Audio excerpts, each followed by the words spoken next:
शुभ ना हो जाए घर मेरे दादा दादा हो का होई रे दादा। का कहलू रे तू?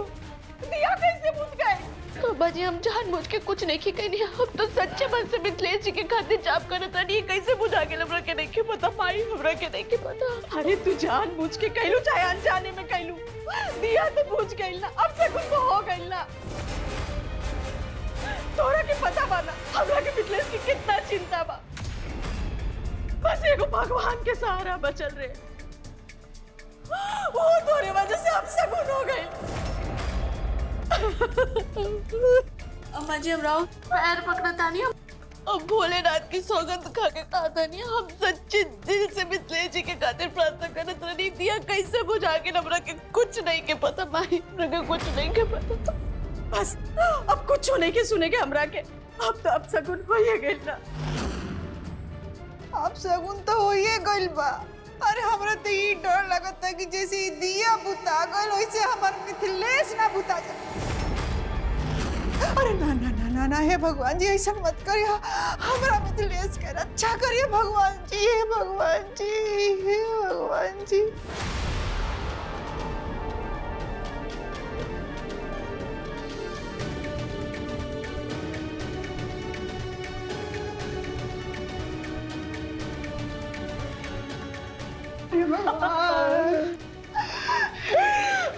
अम्मा जी, रितु भाभी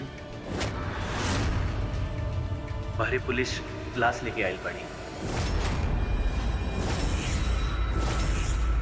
हमने सब लोग लाश देख लेनी, कपड़ा और चप्पल उहेबा जौन मिथिलेश भैया पहनले रहले। हे भगवान। अम्मा जी संभाली खुद के। रितु भाभी रउआ के या अम्मा जी के बाहरे चल के लाश की शिनाख्त करे के पड़ी। मिथिलेश भैया के शरीर पे कोनो निशान वगैरह तो ना रहे, ताकि पता चल सके कि वो मिथिलेश भैया के लाश पर या केहू और के। आरती के दिया तो तू बुझा दे ना, इसी आरती के दिया ना रहे, ये तो हमारे घर के चिराग बुझा दे लू।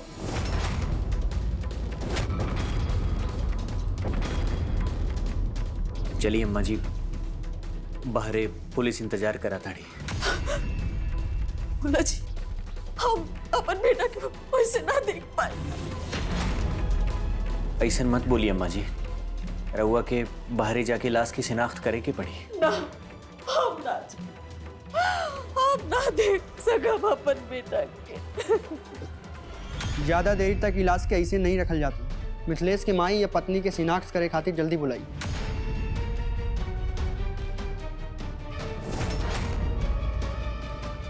सुन लिया जी तू,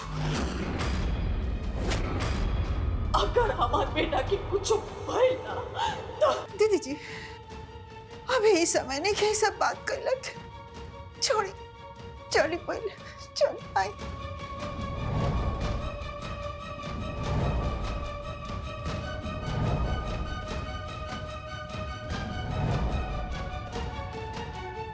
रितु भाभी हम समझ सकतानी कि ये समय रउआ पे का बीतत हुई, लेकिन अब वहीं बाहरे चली, रउआ के भी लाश के शिनाख्त करे के पड़ी।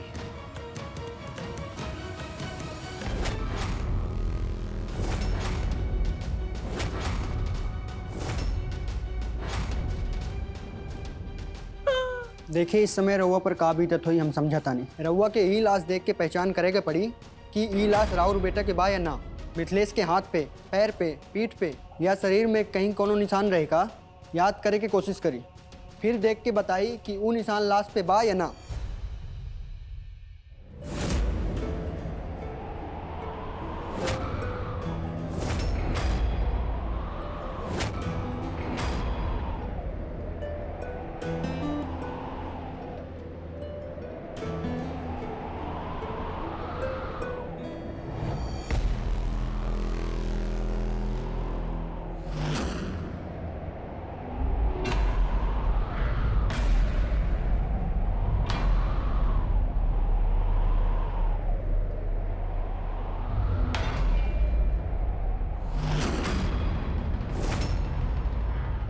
रितु जी, तारा की कुछ भी याद बा?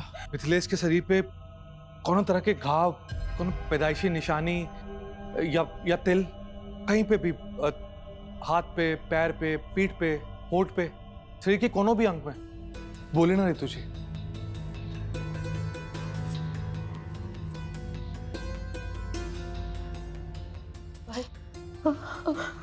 कुछ दिन पहले मिथिलेश जी के पैर पे गर्म तवा गिर कर रहे, बाएं पैर में निशान हो गया कि चाहिए। हाँ, देखी तनी।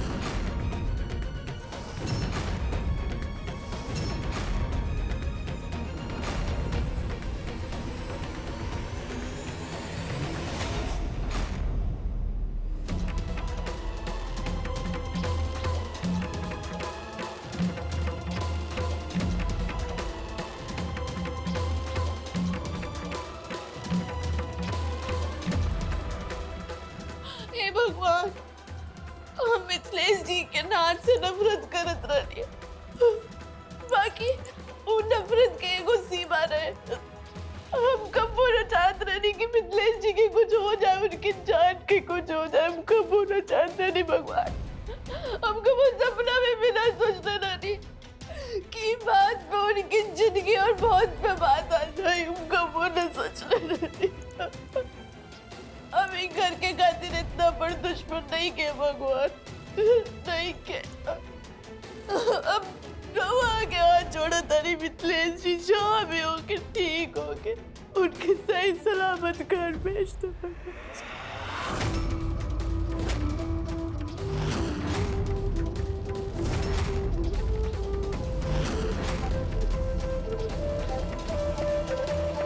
नहीं ठाकुर जी,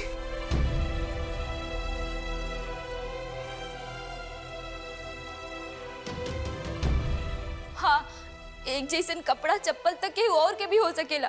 ये जरूरी नहीं के कि मिथिलेश भैया हवे। अगर रउआ लोगन के पूरा यकीन बा कि इलाज मिथिलेश के नहीं खे, रउआ लोग से माफी मांगा तानी।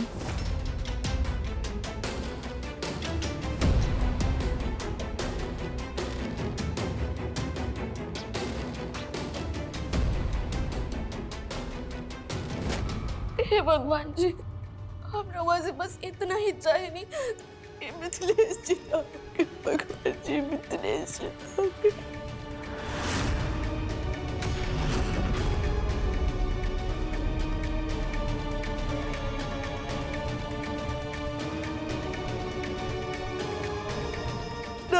भगवान मिथिलेश नहीं खेरी तू, बाकी हमार मिथिलेश अब अहिन तक लापता बा। हमरा के हमार बेटा चाहिए, वो भी जिंदा।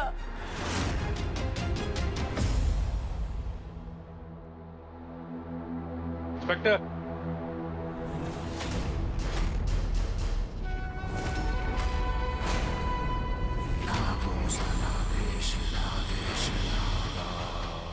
हीला तहार फीस।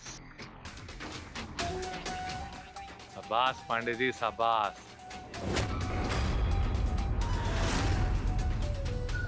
एक लावारिस लाश के इहजा लाके बहुत बढ़िया काम कैले बाड़त। केहू के शक भी ना भइल और हमार काम भी हो गइल। हैं? ठीक बा भैया जी, अब हम निकला तानी। हाँ, निकला।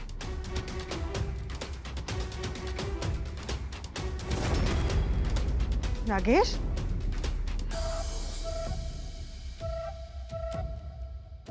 ये सब कहा हो? अरे जब तारा पता रहे कि उल्लास मिथिलेश के नहा, तब इतने ड्रामा का है। हाँ चाची जी, ये सब हम ही करवले बानी।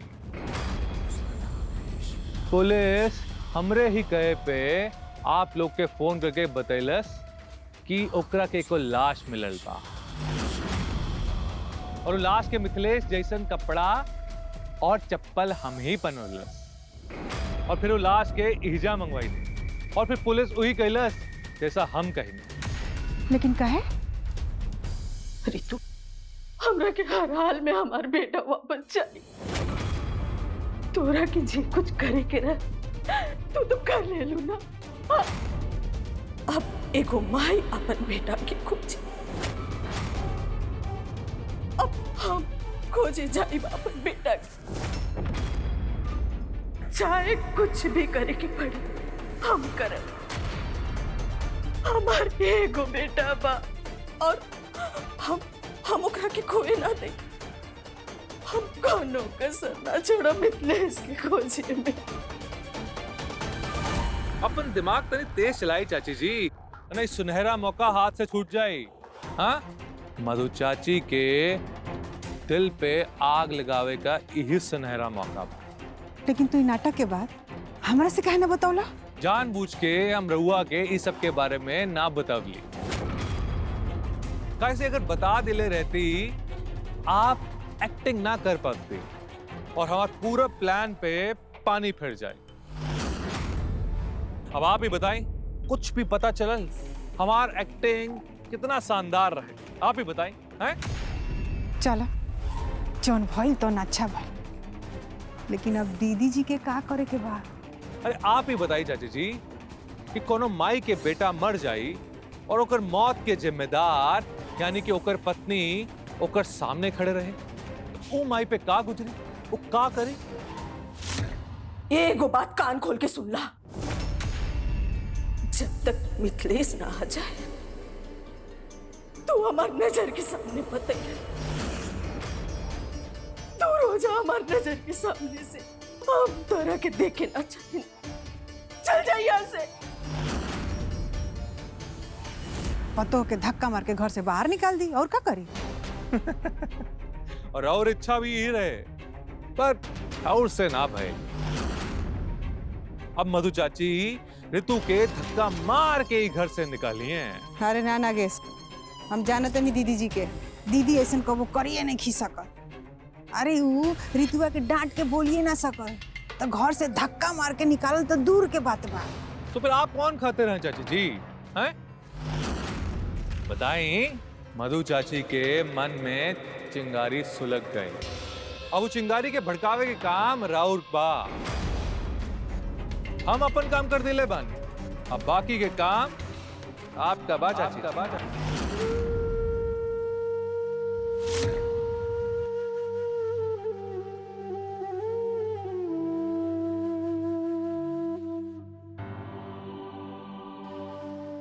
भगवान, आज कैसन परिस्थिति में ला देले बाड़ा। का दुनिया की कोई माई अपन बेटा के लाश देख सकेली?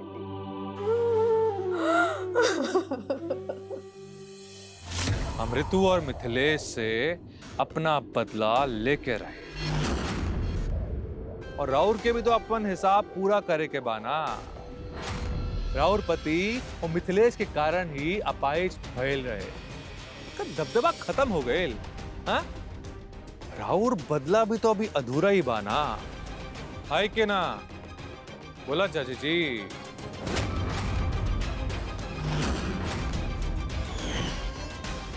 ठीक कहता रहा, आग लगाओ में तो हम तो माहिर हैं। हमार लगाओ आग तब पानियों से ना बुता है।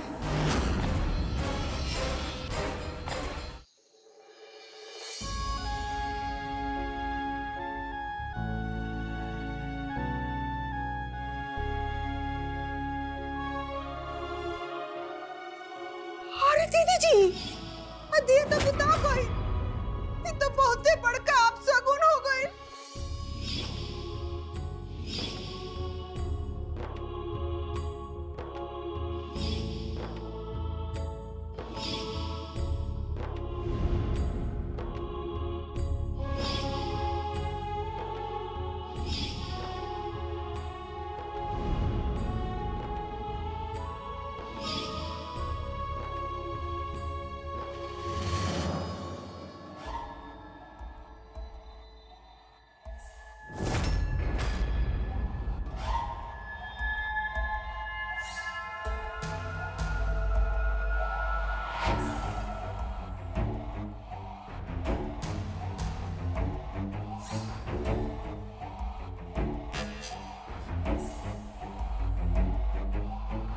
दीदी जी ये बूझल दिया हाथ में लेके का करते हैं?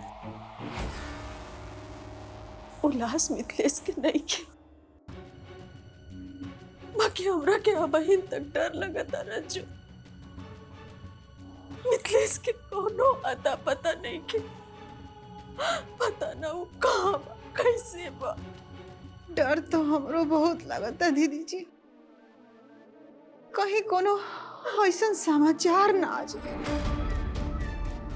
दीदी जी जब से ऋतु ये दिया बुतौले बिया न, तब से हमारा मन में बहुत ही डर बैठ गइल बा कि जैसे ये दिया बुता गइल कहीं उसने अपन मिथिलेश ना बुता। ना ना भगवान जी ना ना ना, हमारा मिथिलेश के अच्छा करिए भगवान जी, ओकरा के कुछ मत होके दी। अब ई दिया के का करे के चाहिए रज्जू? अब हम का बताएं दीदी जी, ये तो दिया अशुभ हो। रज्जू ई दिया के घर में रखल ठीक नहीं के, ले जा एकरा के कहीं पानी में बहा दा, ले जा। अरे दीदी जी उसे कुछ ना होई, ये दिया ऋतु से बुताइल बा, यही से हम पंडित जी से बतियाई नहीं है। पंडित जी एगो समाधान देला। कहा कहनी पंडित जी? रज्जू बोला का कहले पंडित जी? बोल तू का है ना बोला। दीदी जी जाए दे रह दे, हमरा से ना कहल जाए कि पंडित का कहनी है। वो जो समाधान बतैला हन वो इतना आसान नहीं है दीदी जी। हम अपन बेटा खातिर कुछो कर सकेली, तू बस बतावा पंडित जी का कहलन, बतावा रज्जू का कहलन पंडित जी? पंडित जी कहनी है कि जे दिया बुतैले बानू चली हुई घर में रही ताले मिथिलेश की कोनो अच्छा खबर ना आई।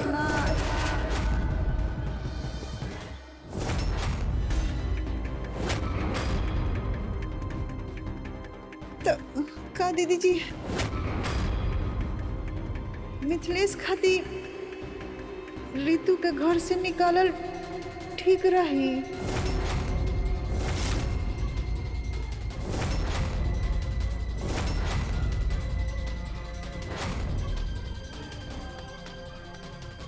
तब का करी रज्जू?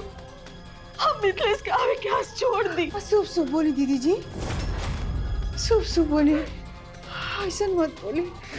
मिथिलेश के चिंता हमरो भी बहुत बा, ओकर चिंता हमरो बहुत सतावेला। लेकिन कुछ ना रज्जू, ऋतु के बोल दा कि वो घर से चल जाए और हमके पास हमार बेटा चाहिए। अब मिथिलेश के अहिला के बाद ही ऋतु के बारे में सोचल जाए। अभी हमरा के मिथिलेश के अलावा कुछ नजर नहीं किया। तू जा ऋतु के बोल दा वो चल जाए। हके दीदी जी हम ही कैसे करी, हमरा से ना हुई दीदी जी। वो ये घर के पतो ही है, मिथिलेश के मेहरारू ही है, हम ही कैसे कह सकेले। रउआ बड़ बनी सास ही हो, मतलब हमरा से ना हुई दीदी जी।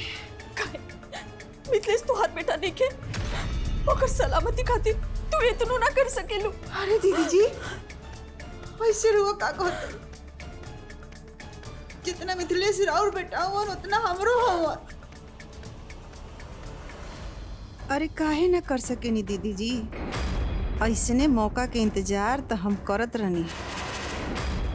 अब हम ऋतु के धक्का मार के बाहर निकालब, मिथिलेश ही घर में आवे चाहे ना आवे, लेकिन ऋतु ये घर से बहरे जरूर जाई।